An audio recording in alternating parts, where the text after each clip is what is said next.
Hola, bienvenidos al primer módulo de la asignatura de Metodología de Investigación Social.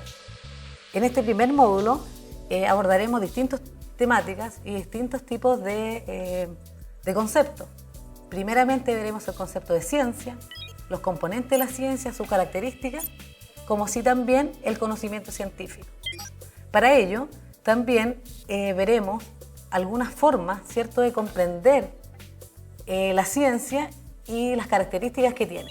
En un segundo momento hablaremos respecto de los paradigmas que sustentan, ¿cierto?, los distintos enfoques que veremos durante la investigación. También algunas ideas y relevancias, ¿cierto?, del sentido que tiene la investigación social en cualquier campo y también en el servicio social. Para ello, los objetivos que tiene este curso, ¿cierto?, están relacionados, en primer lugar, con un objetivo que tiene que ver con una dimensión conceptual que consiste en comprender y conocer los actuales paradigmas científicos, los supuestos epistemológicos de base y su relación con la investigación social. Una dimensión importante para nosotros es la dimensión procedimental, que está relacionada con el reconocer los distintos tipos de conocimientos y su clasificación en las ciencias tradicionales, revelando su importancia en el proceso de construcción de conocimiento. Finalmente, una dimensión actitudinal que está relacionada con el poder desarrollar la capacidad de articulación entre los fundamentos empíricos y conceptuales de un problema de investigación en servicio social.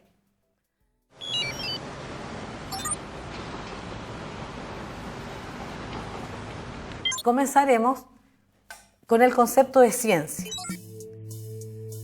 No sé si ustedes han pensado, ¿cierto?, cuando se habla de ciencia, ¿a qué le atribuimos el concepto de ciencia? ¿Atribuimos la ciencia a un laboratorio, a personas con una experticia intelectual superior, a un estante lleno de reactivos químicos? Generalmente aludimos a la ciencia de esa manera, pero la ciencia, ¿cierto?, no necesariamente está abocada para determinados tipos de experimentación. A modo de introducción diremos, ¿cierto?, que el concepto de ciencia viene del latín scientia, que quiere decir conocimiento, saber. Se suele definir el conocimiento de las cosas por sus principios y sus causas. Ciencia, para nosotros, ¿cierto?, entendiéndolo como proceso de investigación, es una descripción metódica de resultados y métodos de la investigación con la finalidad de proveer conocimientos respecto a una materia determinada. Y de esta manera, de una manera lógica, controlada, se alcanzan nuevos conocimientos que serán válidos mientras no sean refutados. Por eso lo que implica que la ciencia no produce verdad incuestionable, ¿cierto?, sino que este producto que se logra puede ser contrastado y refutado en cualquier momento. Según el autor Alvarado, nosotros hablaremos respecto a las principales características que posee la ciencia. En primer lugar, la ciencia aspira a un saber crítico, racional y riguroso. A ver, ¿por qué podemos decir que la ciencia es crítica?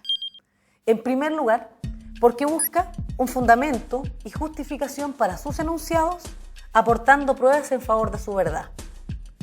A diferencia, por ejemplo, del mito o la religión, se construye por medio de la razón. Ahí nosotros podríamos empezar a hacernos la pregunta, ¿pero qué es la razón? Un término difícil, ¿verdad?, de poder definir. Pero los filósofos, y a través de la filosofía de la ciencia, y para efectos de esta materia, en este curso, nos vamos a referir a la razón desde la perspectiva del fundamento. Entonces, por eso, por lo mismo, ¿cierto?, la razón puede ser entendida como un fundamento para este tipo de características que estamos dando de la ciencia. Al mismo tiempo, la ciencia es cuidadosa y es severa en sus procedimientos, tanto como en la formulación de sus enunciados. La investigación, ¿cierto?, requiere además de un lenguaje especializado que supere, en cierto modo, las limitaciones del lenguaje ordinario o el lenguaje común, ¿cierto? Acá es importante también destacar que la ciencia se ha constituido y se constituye como un saber metódico y sistemático, porque hace uso de un conjunto de procedimientos y técnicas especialmente concebidos para el logro de sus objetivos, normalmente designado como el método de las ciencias. También uno debe entender acá que paralelamente a esto se configura como una estructura, la ciencia, o sea, como un conjunto de conocimientos cuidadosamente articulados de sí, pero con una estructura dinámica que está determinada y que está en desarrollo. Entonces, nos referimos a la ciencia, ¿cierto?, para encontrarles este sentido, y enlazado con lo anterior, la ciencia posee una consistencia lógica. ¿Y qué quiere decir esto?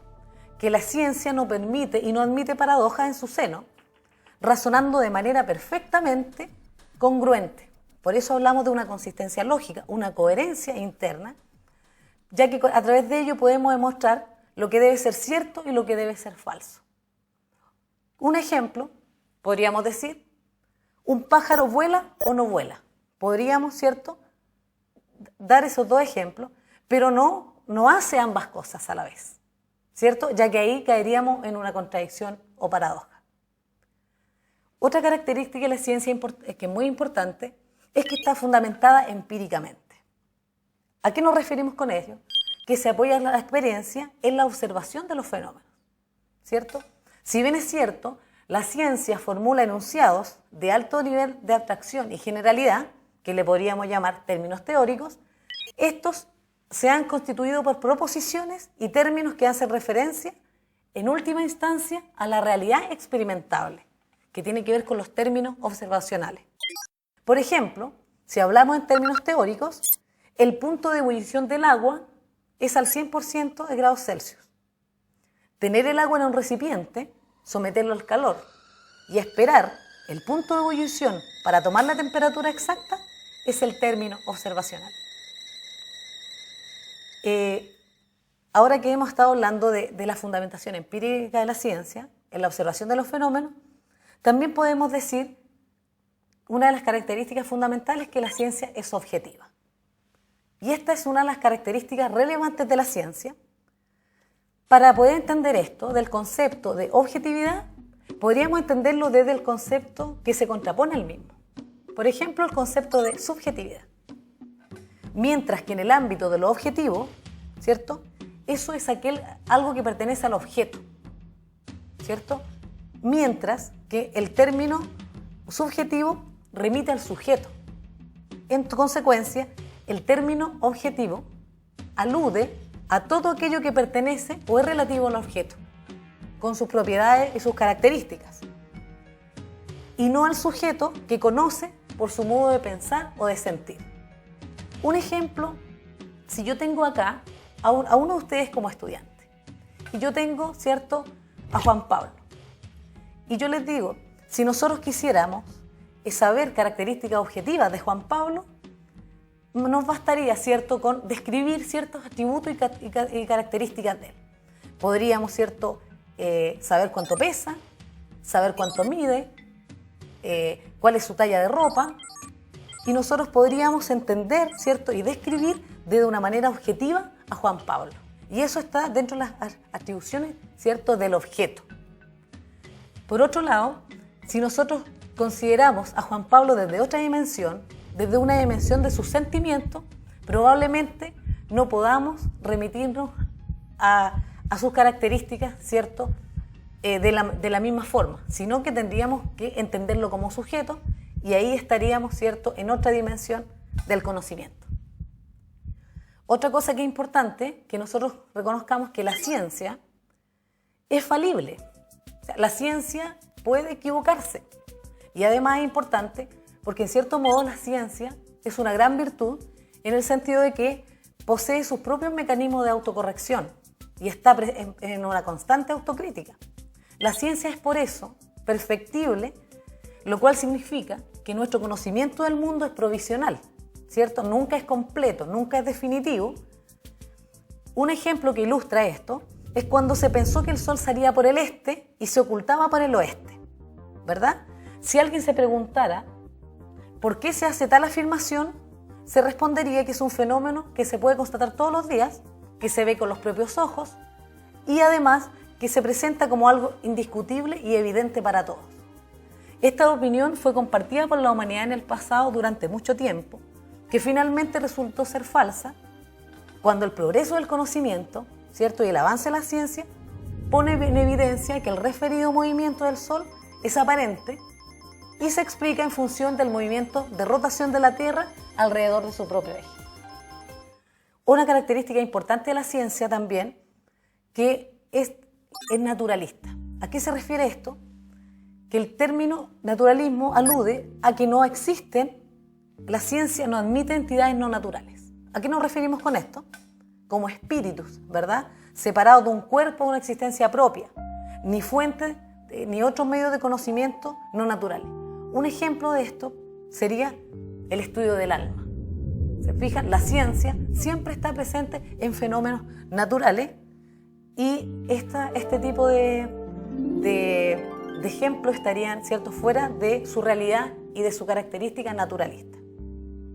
La ciencia también es comunicable y esto es un aspecto muy importante a considerar, ya que los descubrimientos y todas las preocupaciones científicas han sido compartidas y generalmente compartidas por la comunidad de expertos, los que generan publicaciones especializadas que les sirven de nexo a otros investigadores para poder avanzar en sus estudios. Uno de estos ejemplos de que la ciencia es comunicable podríamos dar los avances que se ha tenido en la clonación. Un grupo de investigadores expertos, ¿cierto?, hace un descubrimiento, un nuevo hallazgo, lo comparte con la comunidad científica para poder avanzar en estos temas. Entonces, como vemos, ¿cierto?, las características de la ciencia nos dan luces y nos dan, en cierto modo, lineamientos para poder apartarnos, ¿cierto?, de la pseudociencia y lo no científico. Por otra parte, ¿cierto?, la ciencia, como hemos visto en este rato, en este planteamiento, ¿cierto?, las ciencias también se pueden clasificar, ¿cierto? Nosotros, para un ordenamiento y para una mejor comprensión, diremos que las ciencias se clasifican y se clasifican, ¿cierto? Puede ser una ciencia formal o factual, fáctica también aparece en algunos apuntes, ¿cierto? Por ejemplo, la lógica y la matemática son ciencias formales. ¿Por qué? Porque solo tratan de conceptos y de sus combinaciones y por lo tanto no sirven para procedimientos empíricos ni de datos, excepto como fuentes de problemas o ayuda de razonamiento. Por ejemplo, una ecuación, ¿cierto? Una ecuación de segundo grado, uno la observa, ¿cierto? Como es una ciencia formal, hay un concepto y unas combinaciones que a mí me permiten, de alguna manera, ¿cierto?, entender dicho planteamiento. Pero, por otro lado, también las ciencias se clasifican en ciencias factuales o fácticas, como dije, y esto tratan de cosas concretas, tratan de situaciones, ¿cierto?, como los rayos de luz, como las organizaciones sociales, como una institución educacional, ¿cierto? Por consiguiente, necesitan de procedimientos empíricos, como la medición, por ejemplo, junto con otro tipo, los conceptuales, que serían las definiciones teóricas. Hasta acá, ¿cierto?, entendemos que la ciencia puede ser formal o factual o fáctica, pero las ciencias factuales también podrían subdividirse, ¿cierto?, en naturales, por ejemplo, la biología, en sociales, por ejemplo, la economía, la antropología, y las técnicas y las ciencias biosociales, por ejemplo, como la psicología, etc. ¿Cierto? Entonces, ahí podemos tener una definición de ciencia o una caracterización que nos permita una mejor comprensión. Ahora, cuando nosotros hemos hecho este recorrido por los conceptos de ciencia, ¿cierto?, por sus características, hemos aludido, ¿cierto?, a ciertos ejemplos. ¿Cómo se vincula entonces, ¿cierto?, la ciencia y sus características con un elemento fundamental que debiera estar presente en ella, que es el conocimiento?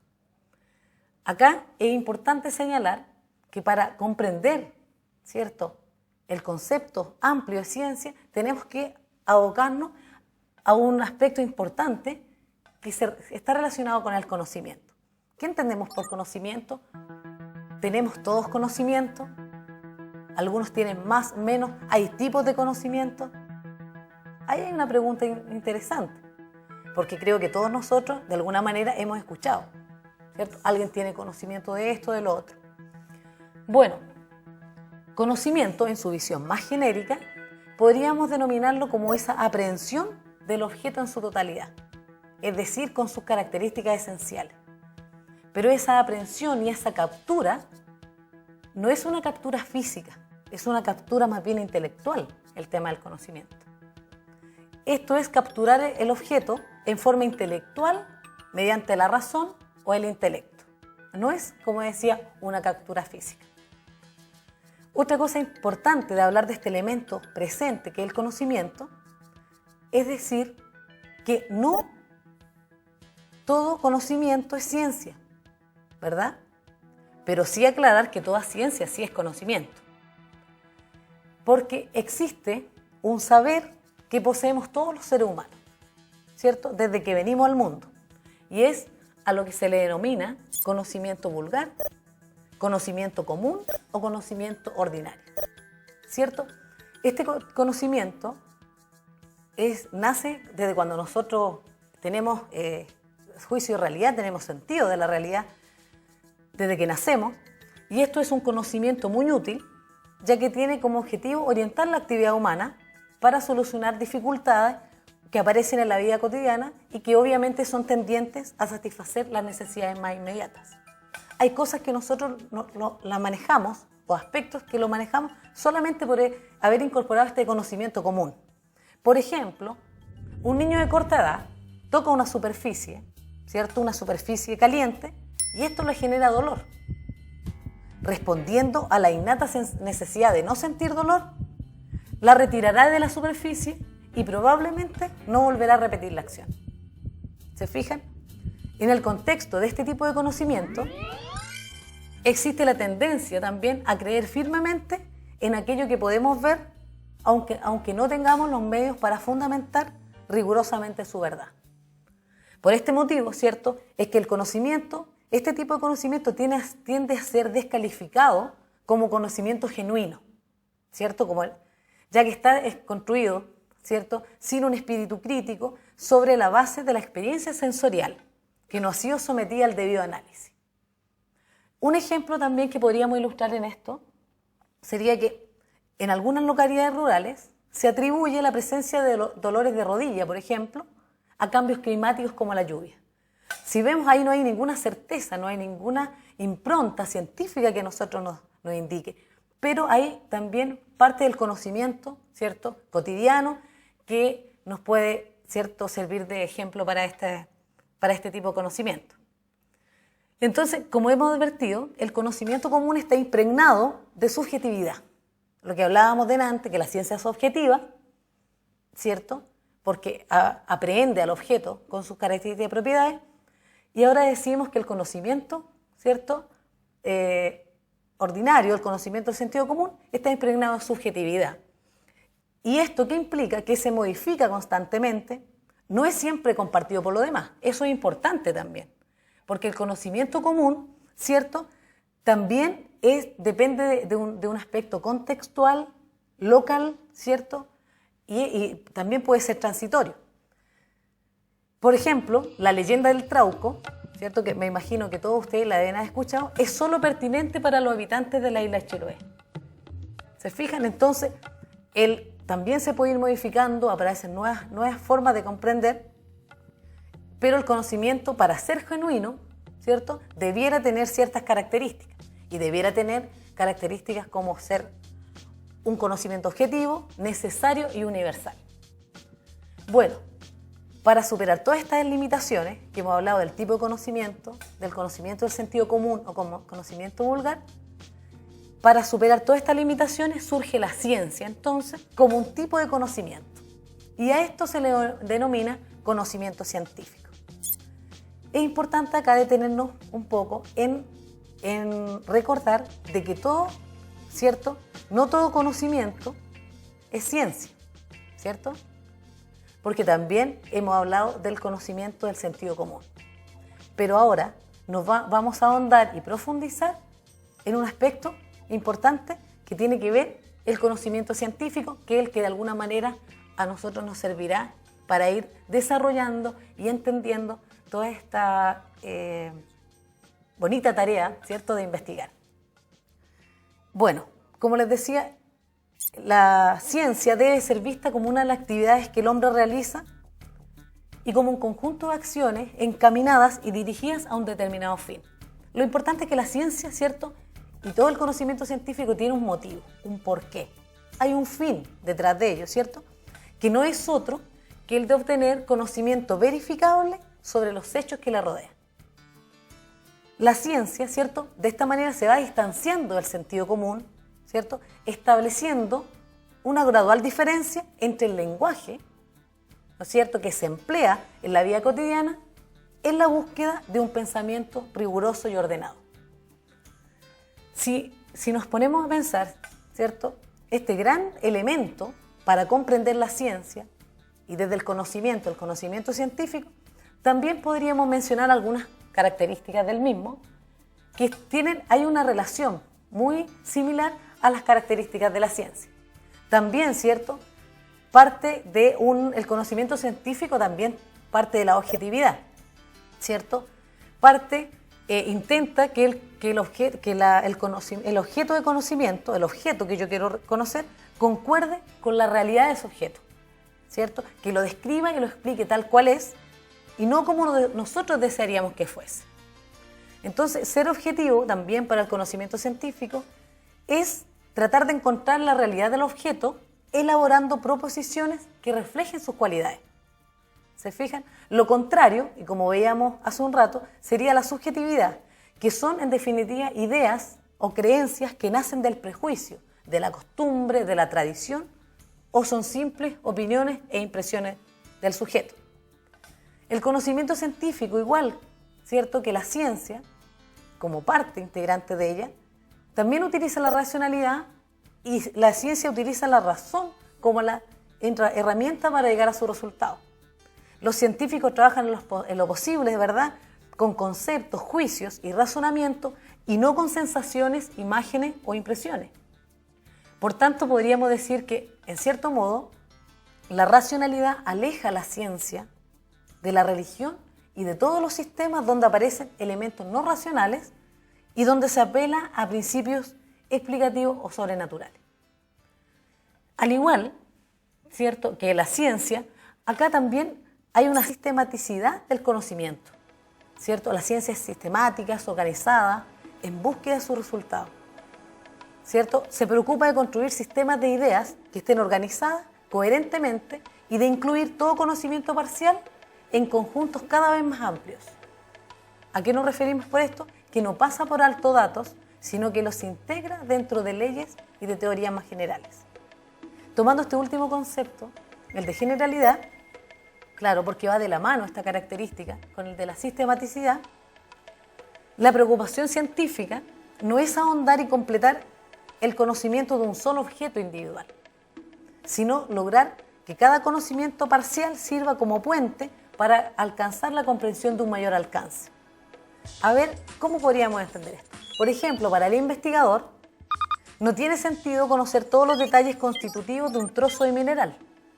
Su interés se encamina a establecer las leyes, ¿cierto?, o normas generales que nos describen el comportamiento de todos los minerales en un cierto tipo.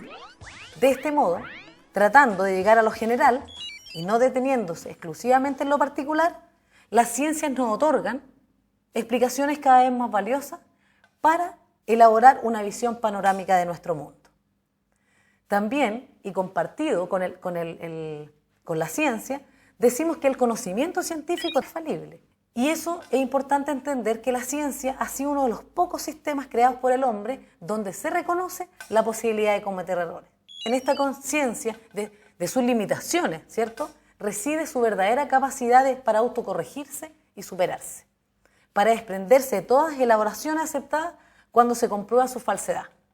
Gracias a ello, y esto es importante, que nuestros conocimientos se renuevan constantemente y nos dirigimos hacia un progresivo mejoramiento que damos a los hechos. A partir de todo lo expuesto, si hacemos como un raconto, ¿cierto?, podemos concluir de alguna manera que ciencia y conocimiento comparten similares características, como lo hemos visto.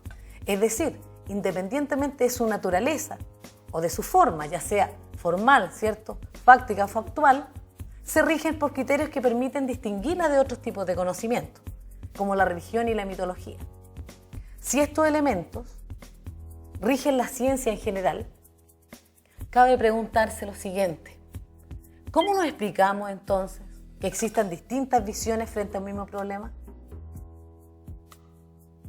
Reflexionemos un momento sobre eso.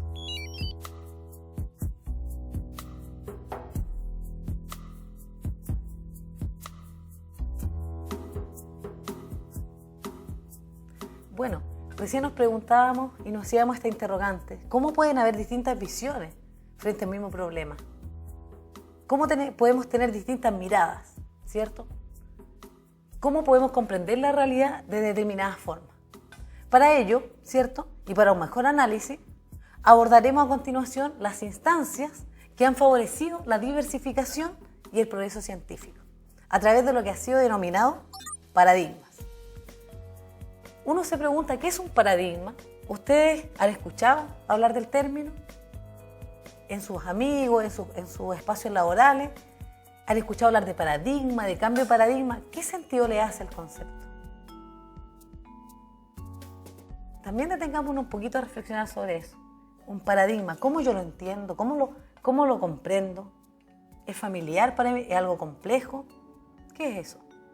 Bueno, cuando uno ha pensado en este término paradigma, este término se usa o se utiliza, ¿cierto? Se ha usado tradicionalmente para describir y significarlo como algo, como un modelo, como un ejemplo, como un arquetipo, ¿cierto? Sin embargo, este mismo significado tomó una acepción bastante importante a partir de la publicación del libro de Thomas Kuhn, La estructura de las revoluciones científicas.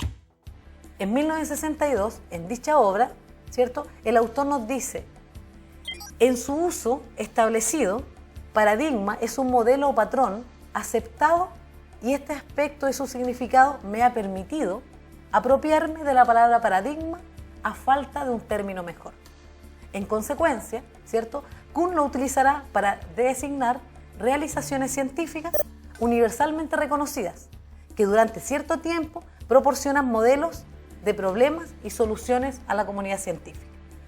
En otras palabras, en terminología más simple, podemos decir que los paradigmas son modelos de los que surgen tradiciones, particularmente con la investigación científica. Por lo mismo, y vinculado con lo anterior, cierto paradigma vendría a ser un esquema teórico o una vía de comprensión del mundo que un grupo de científicos ha adoptado, lo que implica que asuma una metodología determinada. Es por ello, y entendiendo este concepto, es que según el paradigma que se adopte, se tendrá una concepción distinta o diferente de qué es la investigación, de qué investigar, para qué investigar y cómo investigar, que es la pregunta que nosotros nos hemos hecho. Y tradicionalmente el tema de los paradigmas se ha tratado en forma dicotómica. Siempre se ha trabajado, por ejemplo, de un concepto que vamos a revisar de ahora en adelante, como la metodología cualitativa versus la metodología cuantitativa. ¿Cierto? ¿Por qué? Porque de alguna manera la metodología cualitativa, ¿cierto?, tiene características distintas, tiene otra manera de mirar la realidad, y la metodología cuantitativa también. Entre lo cuantitativo y lo cualitativo, hay un tránsito entre explicar frente a comprender. Mientras lo cuantitativo, ¿cierto?, está relacionado con la explicación, con la comprobación, lo cualitativo está en directa relación con lo comprensivo. Estas proposiciones, ¿cierto?, o posiciones, se desprenden de dos grandes enfoques filosóficos que han coexistido en los últimos tiempos, a saber, el racionalismo y el subjetivismo. Si nosotros empezamos a comprender esto, en los cambios de paradigma, lo que nombraba hace un rato, a partir del siglo XX, la investigación científica se ha diversificado en sus concepciones paradigmáticas, moviéndose así de posiciones positivistas a posiciones más pluralistas y abiertas, ¿cierto? Han habido cambios en los modelos también de interpretar la realidad y en este sentido, cuando nosotros nos referimos a los paradigmas en ciencias sociales, tenemos que comprenderlo como un modo de entender la realidad que es percibida por el individuo y cuyas respuestas van modificando. O sea, el paradigma afecta al individuo y la suma de esos comportamientos individuales van variando de acuerdo al modelo o paradigma que yo utilice. Por eso las sociedades modifican sus valores, sus creencias, sus costumbres, ¿cierto?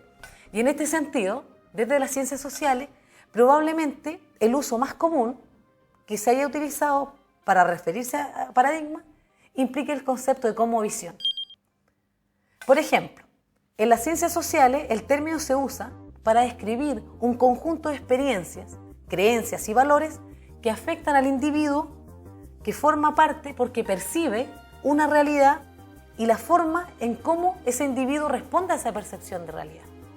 Debe tenerse en cuenta también que el mundo es comprendido desde un paradigma, ¿cierto? Por ello es necesario que el significado de paradigma es la forma por la cual es entendido el mundo, el hombre y, por supuesto, las realidades cercanas al conocimiento. Cuando yo me instalo en este concepto, ¿no es cierto? Digo, yo voy a comprender el mundo desde el punto de vista desde donde yo lo mire, desde el foco de donde yo me esté parando y donde esté observando, ¿cierto? No es lo mismo, ¿verdad?, que una concepción paradigmática de la religión, ¿cierto?, desde una mirada musulmana que de una mirada cristiana. Entonces hay distintas formas, tal vez, de ver el mismo fenómeno. Lo interesante, ¿cierto?, acá, es que los investigadores sociales han adoptado esta frase de Thomas Kuhn, cambio de paradigma, para remarcar un cambio en la forma en que una determinada sociedad organiza e interpreta su realidad. Un paradigma dominante, por ejemplo, se refiere a los sistemas o valores de pensamiento en una sociedad estable, en un momento determinado, ¿verdad? Los paradigmas dominantes son compartidos por un trasfondo cultural de la comunidad y por el contexto histórico del momento. Como decíamos, en la actualidad existe un consenso bastante generalizado en aceptar 3 paradigmas fundamentales, ¿cierto? Estos paradigmas, cada uno de ellos, tiene una manera distinta y particular de abordar y comprender la realidad, ¿cierto? Por tanto, asume una postura distinta que se relaciona, ¿cierto?, con proporcionar orientaciones que a nosotros nos permitan visibilizar esa realidad y determinar el cómo, el qué y el para qué en un proceso investigativo. Estos paradigmas, ¿cierto?, han sido denominados como el paradigma positivista, el paradigma interpretativo y el paradigma crítico, que en algunos autores también le denominan sociocrítico. A continuación, como vemos en la tabla, ¿verdad?, está el paradigma positivista, que también es denominado cuantitativo, experimental o analítico. Está el paradigma comprensivo, que también es llamado como hermenéutico interpretativo, y el paradigma crítico, denominado paradigma transformador, emancipador, etc. Si nosotros pensamos un poco, ¿cierto?, y podemos explicar de alguna manera general, ¿cierto?, vamos a hablar respecto a algunos temas que aparecen en la tabla. El paradigma positivista pretende explicar y predecir los hechos a partir de relaciones causa-efecto. Se busca descubrir el conocimiento. Y en este caso, en este paradigma, como vemos, ¿cierto?, en la tabla, el investigador busca la neutralidad. Quiere decir esto que debe reinar la objetividad y el investigador se centra en procesos observables que pueden ser cuantificables. Otro aspecto importante, ¿cierto?, si nos remitimos al paradigma interpretativo, que como dijimos también se reconoce como paradigma interpretativo humanista, ¿cierto? Uno de los supuestos de este paradigma es comprender e interpretar la realidad, los significados y las intenciones de las personas. Y aquí se busca construir un nuevo conocimiento, ¿cierto? Este paradigma no pretende hacer generalizaciones a partir del objeto estudiado. Dirige su atención a aquellos aspectos no observables, no medibles ni susceptibles de cuantificación. Hay motivaciones personales, interpretaciones y significados para los actores sociales. Interpreta y evalúa la realidad, no la mide, no es su pretensión. Y como este paradigma no concibe la medición de la realidad, sino su percepción e interpretación, y lo hace como una realidad cambiante, dinámica, dialéctica. El paradigma crítico, ¿cierto?, para dar alguna idea general, pretende ser un motor de cambio y transformación social, emancipador de las personas, liberador. Utiliza a menudo estrategias de reflexión sobre la práctica por parte de los propios actores. Aquí se busca el cambio social, se busca la transformación. Y el investigador es un sujeto más comprometido con el cambio. Es pertinente señalar que ninguno de estos paradigmas es mejor que otro. Son miradas diferentes que nos orientan para comprender el mundo. Por lo tanto, no se debe desestimar la utilización de alguno de ellos. Lo importante es que el investigador, en el momento de tomar la decisión de cuál utilizar en su investigación, sea capaz de asumir aquel que le ayude a dar solución a su problema científico con mayor efectividad.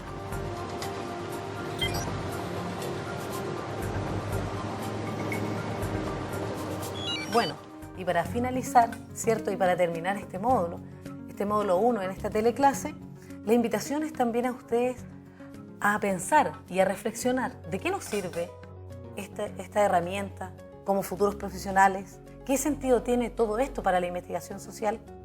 Lo importante que es reconocer de que en nuestros tiempos, en nuestra actualidad, ¿cierto?, esto se torna en un imperativo ineludible de conocimiento en cualquier práctica social, en cualquier tipo de intervención, en cualquier forma de comprender o intentar aprender el mundo social.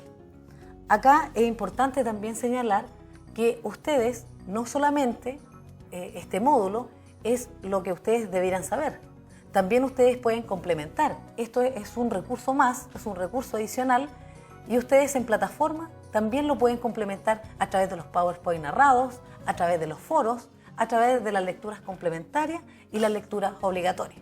Así que yo los invito a revisar la plataforma y aprovechar todos estos recursos educativos que se nos presentan.